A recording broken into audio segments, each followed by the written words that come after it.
ಹರಿಪ್ರಸಾದ್ ಅವರು ಕೊಟ್ಟಂತಹ ಸ್ಟೇಟ್ಮೆಂಟ್ ಬಗ್ಗೆ ಮಾಹಿತಿ ಕೊಡ್ತಾ ಇದ್ವಿ. ಇನ್ನು ಇದೇ ವಿಚಾರವಾಗಿ ಮಾತನಾಡೋದಕ್ಕೆ ನಮ್ಮ ಜೊತೆಗೆ ಚಿಂತಕರಾಗಿರುವಂತಹ ಚಕ್ರವರ್ತಿ ಸೂಲಿಬೆಲೆ ಅವರು ಸಂಪರ್ಕದಲ್ಲಿದ್ದಾರೆ.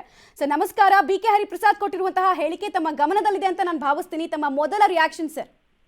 ನನಗೆ ಒಂದು ಕಡೆ ಆತಂಕವೂ ಆಗ್ತಿದೆ, ಒಂದ್ ಕಡೆ ಅವ್ರು ಕೊಟ್ಟಿರುವಂತ ಮಾಹಿತಿಯನ್ನ ಸೂಕ್ಷ್ಮವಾಗಿ ತೆಗೆದುಕೊಳ್ಬೇಕು ಅಂತಾನು ಅನ್ನಿಸ್ತಿದೆ. ಯಾಕೆಂತಂದ್ರೆ ಈ ಹಿಂದೆ ಇದೇ ತರದ ಕಾಂಗ್ರೆಸ್ಸಿಗರು ಒಂದಷ್ಟು ಮಾತುಗಳನ್ನು ಹೇಳಿ ನರೇಂದ್ರ ಮೋದಿ ಅವರು ರಾಮ ಮಂದಿರದ ನಿರ್ಮಾಣವನ್ನ ಮಾಡಿ ಆನಂತರ ಅದ್ರ ಮೇಲೆ ಬಾಂಬ್ ಹಾಕಿ ದೊಡ್ಡ ಮತವನ್ನ ಪಡೆಯುವಂತ ಹುನ್ನಾರ ಮಾಡ್ತಿದ್ದಾರೆ ಅನ್ನುವಂತ ಮಾತುಗಳನ್ನು ಕೆಲವರು ಹೇಳಿದ್ರು. ಅದಾದ ನಂತರ ಮುಂಬೈನಲ್ಲಿ ಐಸಿಸ್ ಮಾದರಿಯ ಬಳ್ಳಾರಿ ಮಾಡ್ಯೂಲ್ ಅಂತ ಏನ್ ಕರೀತಾರೆ, ಆ ಮಾಡ್ಯೂಲ್ ಅಲ್ಲಿ ಕೆಲಸ ಮಾಡ್ತಿದ್ದ ಒಂದ್ ಇಡೀ ಐಸಿಸ್ ನ ಗ್ಯಾಂಗ್ ಸಿಕ್ಕಾಕೊಂಡಿತ್ತು. ಅಂದ್ರೆ ಎಲ್ಲೋ ಒಂದು ಕಡೆ ಇವ್ರು ಕೊಡುವಂತ ಈ ಹಿಟ್ ಇರುತ್ತಲ್ಲ, ಯಾರೋ ಈ ತರದ ಕೆಲಸ ಮಾಡ್ತಿರೋದ್ರ ಕುರಿತಂತೆ ಸ್ಪಷ್ಟವಾಗಿರುವಂತ ನಾಲೆಜ್ ಇದ್ದು ಕೊಡ್ತಾರಾಗಿದ್ದರಿಂದ ಬಹುಶಃ ಇಂಟೆಲಿಜೆನ್ಸ್ ವಿಭಾಗಕ್ಕೆ ಇದು ತುಂಬಾ ಸೂಕ್ತವಾದ ಮಾಹಿತಿ ಅಂತ ನನಗಂತದ್ದು.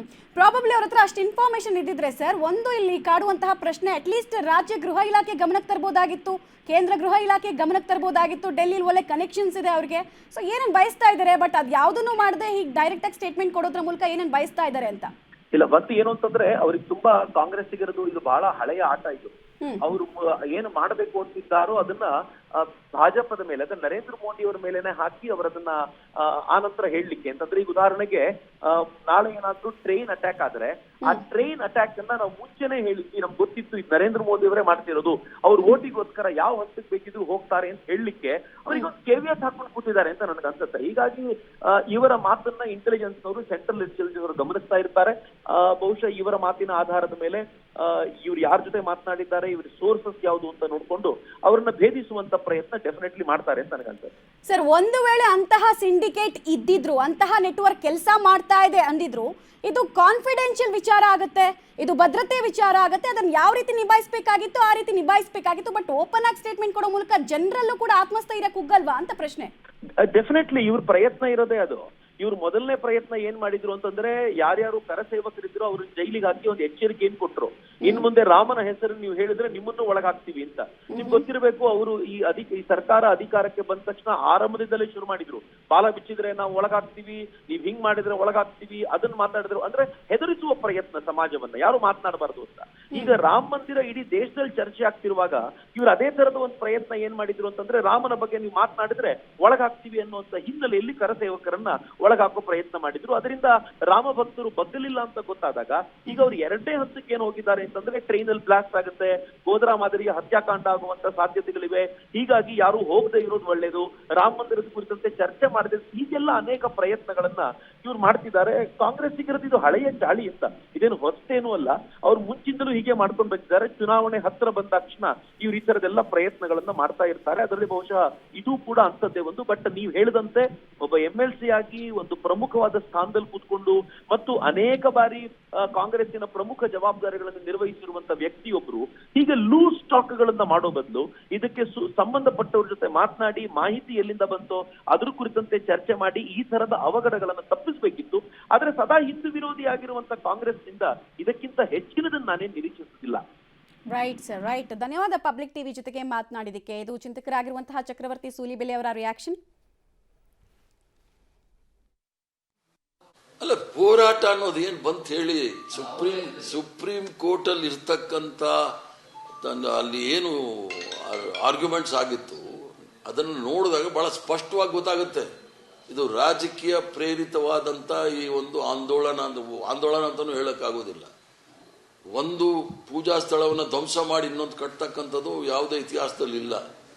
ಆದ್ರಿಂದ ಬಹಳ ಸ್ಪಷ್ಟವಾಗಿ ಹೇಳ್ತೀನಿ, ಇದು ಧಾರ್ಮಿಕ ಕಾರ್ಯಕ್ರಮ ಅಲ್ಲ. ಆದ್ರಿಂದ ಉನ್ಮಾದವನ್ನು ಮಾಡೋದು ಒಳ್ಳೆಯದಲ್ಲ. ಕರ್ನಾಟಕ ರಾಜ್ಯದಲ್ಲಿ ಸರ್ಕಾರ ಎಲ್ಲ ರೀತಿಯ ಕಟ್ಟೆಚ್ಚರಗಳನ್ನು ಸಹ ವಹಿಸ್ಕೊಳ್ಬೇಕು. ಯಾಕೆ ಅಂತ ಹೇಳಿದ್ರೆ, ಗುಜರಾತ್ ಅಲ್ಲಿ ಇದೇ ಸಂದರ್ಭದಲ್ಲಿ ಕರಸೇವಕರ ದಹನ ನಡೆದಿತ್ತು ಗೋಧ್ರಾದಲ್ಲಿ. ಅದೇ ರೀತಿಯ ಒಂದು ಸೃಷ್ಟಿ ಮಾಡಲಿಕ್ಕೆ ಪ್ರಯತ್ನ ಮಾಡ್ತಾರೆ. ಕರ್ನಾಟಕ ರಾಜ್ಯದಲ್ಲಿ ಯಾವುದೇ ರೀತಿಯ ಅಹಿತಕರವಾದ ಘಟನೆ ನಡಲಿಕ್ಕೆ ಅವಕಾಶ ಕೊಡಬಾರ್ದು. ಯಾರ್ಯಾರು ಅಯೋಧ್ಯೆಗೆ ಹೋಗ್ತಾರೆ ಅವ್ರು ಹೋಗ್ಲಿಕ್ಕೆ ಎಲ್ಲ ರೀತಿಯ ಬಂದೋಬಸ್ತನ್ನು ಮಾಡಿಕೊಡ್ಬೇಕಾಗುತ್ತೆ. ಇಲ್ಲಾಂದ್ರೆ ನಾವು ಮತ್ತೊಂದು ಗೋಧ್ರಾನ ಕರ್ನಾಟಕದಲ್ಲಿ ನೋಡ್ಲಿಕ್ಕೆ ಆಗೋದಿಲ್ಲ. ಅಲ್ಲ, ಹೋರಾಟ ಅನ್ನೋದು ಏನ್ ಬಂತ ಹೇಳಿ, ಸುಪ್ರೀಂ ಕೋರ್ಟ್ ಅಲ್ಲಿ ಇರ್ತಕ್ಕಂಥ ಅಲ್ಲಿ ಏನು ಆರ್ಗ್ಯುಮೆಂಟ್ಸ್ ಆಗಿತ್ತು ಅದನ್ನು ನೋಡಿದಾಗ ಬಹಳ ಸ್ಪಷ್ಟವಾಗಿ ಗೊತ್ತಾಗುತ್ತೆ. ಇದು ರಾಜಕೀಯ ಪ್ರೇರಿತವಾದಂತ ಈ ಒಂದು ಆಂದೋಲನ ಅಂತಾನೂ ಹೇಳಕ್ಕಾಗೋದಿಲ್ಲ.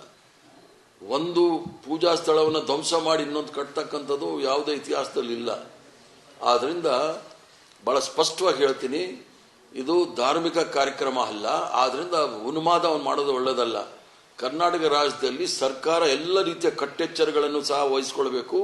ಯಾಕೆ ಅಂತ ಹೇಳಿದ್ರೆ, ಗುಜರಾತ್ ಅಲ್ಲಿ ಇದೇ ಸಂದರ್ಭದಲ್ಲಿ ಕರ್ಸೇವಕರ ದಹನ ನಡೆದಿತ್ತು ಗೋಧ್ರಾದಲ್ಲಿ. ಅದೇ ರೀತಿಯ ಒಂದು ಸೃಷ್ಟಿ ಮಾಡಲಿಕ್ಕೆ ಪ್ರಯತ್ನ ಮಾಡ್ತಾರೆ. ಕರ್ನಾಟಕ ರಾಜ್ಯದಲ್ಲಿ ಯಾವುದೇ ರೀತಿಯ ಅಹಿತಕರವಾದ ಘಟನೆ ನಡಲಿಕ್ಕೆ ಅವಕಾಶ ಕೊಡಬಾರ್ದು. ಯಾರ್ಯಾರು ಅಯೋಧ್ಯೆಗೆ ಹೋಗ್ತಾರೋ ಅವ್ರು ಹೋಗ್ಲಿಕ್ಕೆ ಎಲ್ಲ ರೀತಿಯ ಬಂದೋಬಸ್ತನ್ನು ಮಾಡಿಕೊಡ್ಬೇಕಾಗತ್ತೆ. ಇಲ್ಲಾಂದ್ರೆ ನಾವು ಮತ್ತೊಂದು ಗೋಧ್ರಾನ ಕರ್ನಾಟಕದಲ್ಲಿ ನೋಡ್ಲಿಕ್ಕೆ ಆಗೋದಿಲ್ಲ. ಅಲ್ಲ, ಹೋರಾಟ ಅನ್ನೋದು ಏನ್ ಬಂತ ಹೇಳಿ, ಸುಪ್ರೀಂ ಕೋರ್ಟ್ ಅಲ್ಲಿ ಇರ್ತಕ್ಕಂಥ ಇದು ಬಿ ಕೆ ಹರಿಪ್ರಸಾದ್ ಅವರ ಸ್ಟೇಟ್ಮೆಂಟು. ಗೋಧ್ರಾ ಇನ್ಸಿಡೆಂಟ್ ಅನ್ನ ಅವರು ಕ್ಲಿಯರ್ ಆಗಿ ಮೆನ್ಷನ್ ಮಾಡಿದ್ದಾರೆ. ಗೋಧ್ರಾ ಇನ್ಸಿಡೆಂಟ್ ಇಡೀ ಭಾರತದಲ್ಲೇ ಒಂದು ದುಸ್ವಪ್ನ. ಆ ರೀತಿಯಾದಂತಹ ಇನ್ಸಿಡೆಂಟು ಕರ್ನಾಟಕದಲ್ಲಿ ಆಗಿ ಬಿಡಬಹುದು, ಆ ಥರದ್ದು ಒಂದು ಇನ್ಫಾರ್ಮೇಶನ್ ಇದೆ. ಹೀಗಾಗಿ ಇಲ್ಲಿ ಕಟ್ಟೆಚ್ಚರ ವಹಿಸಿ ಅಂತ ಹೇಳ್ತಾ ಇದ್ದಾರೆ. ಬಟ್ ಒಂದು ವೇಳೆ ಇವ್ರ ಹತ್ರ ಇನ್ಫಾರ್ಮೇಶನ್ ಇದ್ದಿದ್ರೆ ಇವರದ್ದೇ ಸರ್ಕಾರ ಇಲ್ಲ ಅಸ್ತಿತ್ವದಲ್ಲಿರೋದು. ಗೃಹ ಇಲಾಖೆಗೆ ಒಬ್ಬ ರೆಸ್ಪಾನ್ಸಿಬಲ್ ಸಿಟಿಸನ್ ಆಗಿ, ಒಬ್ಬ ರೆಸ್ಪಾನ್ಸಿಬಲ್ ಜನಪ್ರತಿನಿಧಿಯಾಗಿ ಏನ್ ಮಾಹಿತಿಯನ್ನು ಕೊಟ್ಟಿದ್ದಾರೆ, ಆ ಮಾಹಿತಿ ಅಕಾರ್ಡಿಂಗ್ ಏನ್ ರಾಜ್ಯ ಸರ್ಕಾರ ಕ್ರಮ ಕೈಗೊಂಡಿದೆ, ಇದು ಒಂದು ಆಯಾಮದ ಪ್ರಶ್ನೆ. ಎರಡನೇದು, ಪೂಜಾ ಸ್ಥಳ ಮತ್ತೊಂದು ಮಗದೊಂದು ಎಲ್ಲದರ ಬಗ್ಗೆ ಸುಪ್ರೀಂ ಕೋರ್ಟ್ ತನ್ನ ಆದೇಶದಲ್ಲಿ ಕ್ಲಿಯರ್ ಆಗಿ ತೀರ್ಪಿನಲ್ಲಿ ಹೇಳಿದೆ. ಯಾವ ಕಾರಣಕ್ಕೆ ಅಲ್ಲಿ ಮಂದಿರವನ್ನ ಕಟ್ಟಬಹುದು ಅನ್ನೋದಕ್ಕೆ ಒಂದಷ್ಟು ಉಲ್ಲೇಖಗಳನ್ನು ಮಾಡಿದೆ. ಅಲ್ಲ, ಹೋರಾಟ ಅನ್ನೋದು ಏನ್ ಬಂತ ಹೇಳಿ, ಸುಪ್ರೀಂ ಕೋರ್ಟ್ ಅಲ್ಲಿ ಇರ್ತಕ್ಕಂಥ ಅಲ್ಲಿ ಏನು ಆರ್ಗ್ಯುಮೆಂಟ್ಸ್ ಆಗಿತ್ತು ಅದನ್ನು ನೋಡಿದಾಗ ಬಹಳ ಸ್ಪಷ್ಟವಾಗಿ ಗೊತ್ತಾಗುತ್ತೆ. ಇದು ರಾಜಕೀಯ ಪ್ರೇರಿತವಾದಂತ ಈ ಒಂದು ಆಂದೋಲನ ಅಂತಾನೂ ಹೇಳಕ್ಕಾಗೋದಿಲ್ಲ. ಒಂದು ಪೂಜಾ ಸ್ಥಳವನ್ನು ಧ್ವಂಸ ಮಾಡಿ ಇನ್ನೊಂದು ಕಟ್ತಕ್ಕಂಥದ್ದು ಯಾವುದೇ ಇತಿಹಾಸದಲ್ಲಿ ಇಲ್ಲ. ಆದ್ರಿಂದ ಬಹಳ ಸ್ಪಷ್ಟವಾಗಿ ಹೇಳ್ತೀನಿ, ಇದು ಧಾರ್ಮಿಕ ಕಾರ್ಯಕ್ರಮ ಅಲ್ಲ. ಆದ್ರಿಂದ ಉನ್ಮಾದವನ್ನು ಮಾಡೋದು ಒಳ್ಳೆಯದಲ್ಲ. ಕರ್ನಾಟಕ ರಾಜ್ಯದಲ್ಲಿ ಸರ್ಕಾರ ಎಲ್ಲ ರೀತಿಯ ಕಟ್ಟೆಚ್ಚರಗಳನ್ನು ಸಹ ವಹಿಸ್ಕೊಳ್ಬೇಕು. ಯಾಕೆ ಅಂತ ಹೇಳಿದ್ರೆ, ಗುಜರಾತ್ ಅಲ್ಲಿ ಇದೇ ಸಂದರ್ಭದಲ್ಲಿ ಕರ್ಸೇವಕರ ದಹನ ನಡೆದಿತ್ತು ಗೋಧ್ರಾದಲ್ಲಿ. ಅದೇ ರೀತಿಯ ಒಂದು ಸೃಷ್ಟಿ ಮಾಡಲಿಕ್ಕೆ ಪ್ರಯತ್ನ ಮಾಡ್ತಾರೆ. ಕರ್ನಾಟಕ ರಾಜ್ಯದಲ್ಲಿ ಯಾವುದೇ ರೀತಿಯ ಅಹಿತಕರವಾದ ಘಟನೆ ನಡಲಿಕ್ಕೆ ಅವಕಾಶ ಕೊಡಬಾರ್ದು. ಯಾರ್ಯಾರು